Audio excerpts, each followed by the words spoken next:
नमस्कार। इस समय बड़ी खबर आप देख सकते हैं। करनाल पुलिस की सीआईए 1 शाखा को एक बड़ी कामयाबी हासिल हुई है। जी हां, सीआईए 1 शाखा ने 3 लुटेरों को पकड़ा है जो हाईवे पर या स्टेट रोड पर या गांवों की सड़कों पर खड़े होकर राहगीरों को लूटने का काम करते थे और जल्दी अमीर बनने के चक्कर में और किस तरह से इस तरह की वारदातों को अंजाम देते थे। और करनाल पुलिस की सीआईए 1 शाखा को एक बड़ी कामयाबी हासिल होती है। आप देख सकते हैं कि कब्जे में जो है एक स्प्लेंडर मोटरसाइकिल बरामद कर ली गई है। 3 आरोपियों को जो है गिरफ्तार कर लिया गया। तो बड़ी खबर इस समय आप देख सकते हैं, करनाल पुलिस की सीआईए 1 शाखा को एक बड़ी कामयाबी हासिल हुई है और किस तरह से इनको रिमांड पर लिया गया। इनके पास से रिकवरी भी जो है बरामद की गई है। एक अवैध देसी कट्टा बरामद किया गया और अब रिमांड पर इनके पास से जो मूनक में इन्होंने गोली चलाई थी उस पिस्तौल को भी जो है बरामद करना है। तो 2 आरोपी हैं, उनको जो है उनके साथी के साथ एक गिरफ्तार कर लिया गया। एक अन्य आरोपी अभी फरार बताया जा रहा है। देसी कट्टा और मोटरसाइकिल भी इनके पास से बरामद की गई है। इस समय इंस्पेक्टर दीपेंद्र राणा हमारे साथ मौजूद है। सर, क्या कुछ बताना चाहेंगे? सीआईए 1 शाखा को एक बड़ी कामयाबी हासिल हुई है, 3 आरोपियों को पकड़ लिया है। क्या कुछ पूरा मामला था और क्या बताना चाहेंगे? देखिए, 23 तारीख को हमने गरोंडे से एक युवक को गिरफ्तार किया, जितेंद्र नाम के, जो उसे गिरफ्तारी के बाद उसे एक नाजायज़ हथियार हमने बरामद किया था। और बरामद की गिरफ्तार करने के बाद जब उससे पूछताछ की गई तो उसने हमारे करनाल क्षेत्र में 2 वारदातों का डिस्क्लोज़र किया कि मैंने एक तो गढ़ी बरल में और एक मूनक में वारदात की है। नमस्कार। इस समय बड़ी खबर आप देख सकते हैं। करनाल पुलिस की सीआईए 1 शाखा को एक बड़ी कामयाबी हासिल हुई है। जी हां, सीआईए 1 शाखा ने 3 लुटेरों को पकड़ा है जो हाईवे पर या स्टेट रोड पर या गांवों की सड़कों पर खड़े होकर राहगीरों को लूटने का काम करते थे। और सबसे बड़ी बात है, जो गढ़ी बरल गांव है गरोंडा हलके में, वहां पर एक फाइनेंस की दुकान थी। वहां पर इनका खुद का काम था और खुद अपने साथ ही इन्होंने वारदात करवाई ताकि किसी को शक ना हो। और उसके बाद जो है इन्होंने एक जींद के ही एक ऐसे शख्स के बारे में जानकारी दी, उसके साथ भी लूटपाट कराई। तो ऐसी कई वारदातों को जो है इन्होंने अंजाम दिया था। मूनक में भी गोली चलाकर इन्होंने इस वारदात को अंजाम दिया था। और अब आप देख सकते हैं कि 4 टोटल आरोपी हैं, जिसमें से 3 आरोपियों को हथियार सहित गिरफ्तार कर दिया गया है। करनाल पुलिस की सीआईए 1 शाखा को एक बड़ी कामयाबी हासिल हुई है। जी हां, करनाल पुलिस की सीआईए 1 शाखा को एक बड़ी कामयाबी हासिल हुई है। ये लाइव तस्वीरें समय आप देख सकते हैं कि किस तरह से जल्दी अमीर बनने के चक्कर में और किस तरह से इस तरह की वारदातों को अंजाम देते थे। और करनाल पुलिस की सीआईए 1 शाखा को एक बड़ी कामयाबी हासिल होती है। आप देख सकते हैं कि कब्जे में जो है एक स्प्लेंडर मोटरसाइकिल बरामद कर ली गई है। 3 आरोपियों को जो है गिरफ्तार कर लिया गया। तो बड़ी खबर इस समय आप देख सकते हैं, करनाल पुलिस की सीआईए 1 शाखा को एक बड़ी कामयाबी हासिल हुई है और किस तरह से इनको रिमांड पर लिया गया।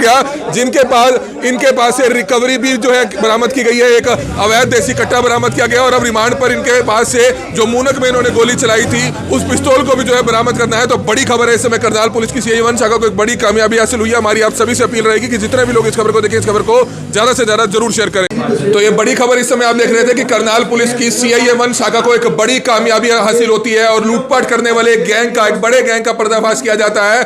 2 से 3 वारदातें हालांकि ट्रेस हो चुकी है। दौरान रिमांड और कितनी वारदात ट्रेस होती है ये आने वाला समय बता पाएगा। गढ़ी बरल गांव जो गरोंडा में पड़ता है, और उसके बाद मूनक में भी जो है इन्होंने किस तरह से वारदात को अंजाम दिया था। और खुद ही एक फाइनेंस की जो है दुकान चलाया करते थे जो बैंकों के साथ चलती थी, लेकिन उसी को जो है खुद लूटपाट करके एक झूठी शिकायत जो है पुलिस में दे दी जाती है। जब पुलिस ने सख्ती से जो है कार्रवाई करनी शुरू की तो उसके बाद जो है पता चलता है कि आसिफ और कृष्ण जो 2 आरोपी हैं उनको जो है उनके साथी के साथ एक गिरफ्तार कर लिया गया। एक अन्य आरोपी अभी फरार बताया जा रहा है। देसी कट्टा और मोटरसाइकिल भी इनके पास से बरामद की गई है। इस समय इंस्पेक्टर दीपेंद्र राणा हमारे साथ मौजूद है। सर, क्या कुछ बताना चाहेंगे? सीआईए 1 शाखा को एक बड़ी कामयाबी हासिल हुई है, 3 आरोपियों को पकड़ लिया है। क्या कुछ पूरा मामला था और क्या बताना चाहेंगे? देखिए, 23 तारीख को हमने गरोंडे से एक युवक को गिरफ्तार किया, जितेंद्र नाम के, जो उसे गिरफ्तारी के बाद उसे एक नाजायज़ हथियार हमने बरामद किया था।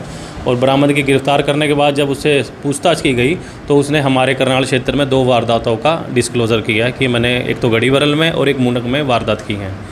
जो गढ़ी बरल में हमारी वारदात हुई थी वो करीब 4थे महीने की वारदात है। उसमें करीब 1.5 लाख की राशि गई थी और जो मूनक में भी करीब 1 लाख की राशि लूटी गई थी। जो इसमें जो मेन बात है, जो मास्टरमाइंड है इस वारदात को, वो बैंक के ही 2 एम्प्लॉयज़ इसमें मास्टरमाइंड हैं। एक का नाम आसिफ है और कृष्ण। इनकी गहरी दोस्ती थी।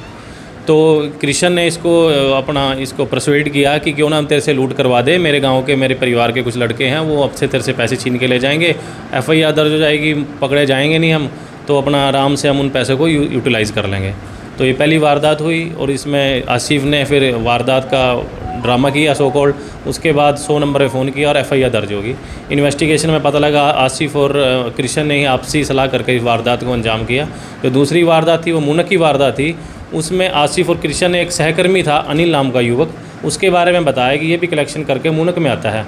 तो इसी ने उसकी पहले की प्लानिंग की तरह अपने गांव के युवकों को इतला दे दी कि यहाँ पे आएगा और उन्होंने उससे लूट को अंजाम क्या दिया। बरामद हुआ सर इनसे? फिलहाल जो एक जितेंद्र नाम का युवक है उसको नाजायज़ 315 बोरे कट्टे के साथ गिरफ्तार किया जा चुका है। आज इनका रिमांड लिया गया है और जब मुनक वाले मुकदमे में इनको गिरफ्तारी की जाएगी तो पिस्टल की बरामदगी की जाएगी। सर जल्द अमीर बनना चाहते थे जिसके चलते इस तरह की वारदातों को अंजाम देते थे, क्या दूसरे जिलों में भी जो है इन्होंने इस तरह की वारदातों को अंजाम दिया है? हालांकि 3 आरोपी गिरफ्तार हैं, एक फरार है अभी। जी अभी डिटेल में आज इनका रिमांड लिया गया, डिटेल में इनकी पूछताछ करेंगे कि और आपने और भी कहीं वारदात की है कि नहीं। तो शुक्रिया। ये आप देख रहे थे करनाल पुलिस के CIA 1 शाखा प्रभारी इस समय हमारे साथ मौजूद थे। जिस तरह से उन्होंने बताया कि एक बड़ी कामयाबी जो है करनाल पुलिस की CIA 1 शाखा को लगती है और 3 लुटेरों को पकड़ लिया जाता है। एक लुटेरा भी फरार बताया जा रहा है। कब्जे से एक देसी हथियार बरामद कर लिया गया है और एक पिस्तौल भी जो है अभी बरामद कर दिया। हमारी आप सभी से अपील रहेगी कि जो भी लोग इस खबर को देखें, इस खबर को ज्यादा से ज्यादा जरूर शेयर करें। Kamal media, Karnal breaking news, Karnal. इस समय आप देख सकते हैं CIA 1 प्रभारी हैं इंस्पेक्टर दीपेंद्र राणा, वो बताते हुए नजर आ रहे हैं। सर क्या कहना चाहेंगे? एक बड़ी वारदात का खुलासा हुआ है, जो लूटपाट करते थे 3 लुटेरों को पकड़ा है, कुल 4 आरोपी थे। क्या कुछ इनसे बरामद हुआ और क्या कुछ जानकारी देना चाहेंगे? देखिए 23 तारीख को हमने एक जितेंद्र नाम के युवक को गरोंडा से गिरफ्तार किया है। उसके पास से एक इलीगल वेपन मिला था। जब गिरफ्तार कर उससे पूछताछ की गई तो उसने हमारे यहाँ करनाल में 2 वारदातों का खुलासा किया, जिसमें एक वारदात तो हमारी गढ़ी बरल थाना गरोंडा में हुई है और दूसरी वारदात मुनक क्षेत्र में हुई है। जो गढ़ी बरल में जो वारदात हुई है उसमें करीब 1.5 लाख की राशि छीनी गई थी और दूसरी वारदात जो मुनक में हुई थी उसमें करीब 1 लाख की राशि पिस्तौल फायर कर छीनी गई थी। क्या कुछ दीपेंद्र जी कितने हथियार बरामद हुए हैं इनसे? अभी फिलहाल एक इलीगल 315 बोर का कट्टा बरामद हुआ है। जो मुनक वाली वारदात में है उसमें 32 बोर की पिस्टल यूज हुई थी, जिसकी सर इस नाम से फाइनेंस की दुकान है इनकी, जिन्होंने अपनी फाइनेंस को लूटने का ये बैंक की सब्सिडरी है भारत फाइनेंस लिमिटेड, जो अपना माइक्रो लोन्स देता है लेडी गांव की लेडीज़ को। उसके बाद ये जो किस्त इकट्ठी करने जाते हैं रेकी कर उसके पीछे जाकर फिर उसे छीना झपटी कर लेते हैं। पैसे भी बरामद हुए कुछ? अभी रिमांड लिया है जिनका गिरफ्तार कर लिया अमीर बनने के चक्कर में इन्होंने गैंग बनाया। अभी 4 दिन का रिमांड लिया गया। ऐसे देखिए इसमें जो मास्टरमाइंड निकला है वो भारत फाइनेंस का 2 एम्प्लॉइज़ इसमें मास्टरमाइंड निकले हैं। वो उनमें से 2 एम्प्लॉइज़ हैं, एक तो आसिफ और एक का नाम है कृष्ण। कृष्ण ही गांव हाट जींद का रहने वाला है। उसने अपने गांव के कुछ युवकों को तैयार किया और बताया कि ऐसे करके फाइनेंस का पैसा आता है कि उन्हें आप लूट लो। तो आसिफ जो गढ़ी बरल में वारदात हुई, आसिफ के साथ वारदात हुई थी, वो कृष्ण का दोस्त था। ऑलरेडी टाइम दिया हुआ था कि यहाँ पे मैं आऊँगा, मैं किस्त इकट्ठी कर वहाँ मेरे साथ आप वारदात करना। और किस्त के बाद इसने वारदात कर की तो 100 नंबर फ़ोन किया अगर इसने FIR दर्ज करा दी। दूसरी जो वारदात है वो कृष्ण और इसने दोबारा सलाह करी। इनका एक सहकर्मी है अनिल नाम का युवक, जो मुनक में कलेक्शन के लिए जाता है। तो इन्होंने अपने गांव के लड़कों को उसके बारे में बता दिया कि वो कलेक्शन करके आया। तो इन 2 युवकों ने पिस्तौल के बल पर उससे छीना झपटी की। तो अब क्या कार्रवाई की जा रही है सर? फिलहाल एक गढ़ी बरल वाले मुकदमे में इनको अरेस्ट किया गया और इनका रिमांड लिया गया। पिस्तौल चलाई थी, पिस्तौल के बल पर हुई थी मुनक वाली जो मुनक है उसमें 2 फायर किए थे, बल्कि जब पैसे जब स्नैच किए थे 2 फायर करने के बाद स्नैचिंग हुई थी। अब देसी कट्टा बरामद किया और मोटरसाइकिल एक युवक से भी मोटरसाइकिल और देसी कट्टा बरामद किया है। आगे और पिस्तौल की बरामद कितने हैं सर इसमें? अभी कोई एक युवक फरार है। कितने समय पहले वारदात की थी जो गढ़ी बरल वाली थी? गढ़ी बरल की अप्रैल की वारदात है और मुनक वाली सर? मुनक की रिसेंट अभी 15-20 दिन पुरानी वारदात तो कोई और भी क्रिमिनल हिस्ट्री सर? है। जो इसमें से एक युवक है जितेंद्र, वो पहले भी सफीदों में एक लूट के मुकदमे में अंदर जा चुका है। जो एक और युवक चोरी के मुकदमे में अंदर जा चुका है। ये हाट गांव पड़ता है जींद में, वहाँ के रहने वाले। पर्पस क्या रहा सर? जैसा प्रेस नोट में बताया कि जल्द अमीर बनना चाहते हैं। बस जल्दी स्नैचिंग करके इन्हें सोचा कि जल्दी ज़्यादा पैसे जाएंगे और जल्दी कोई ना कुछ अपना अमीर बन जाएगा।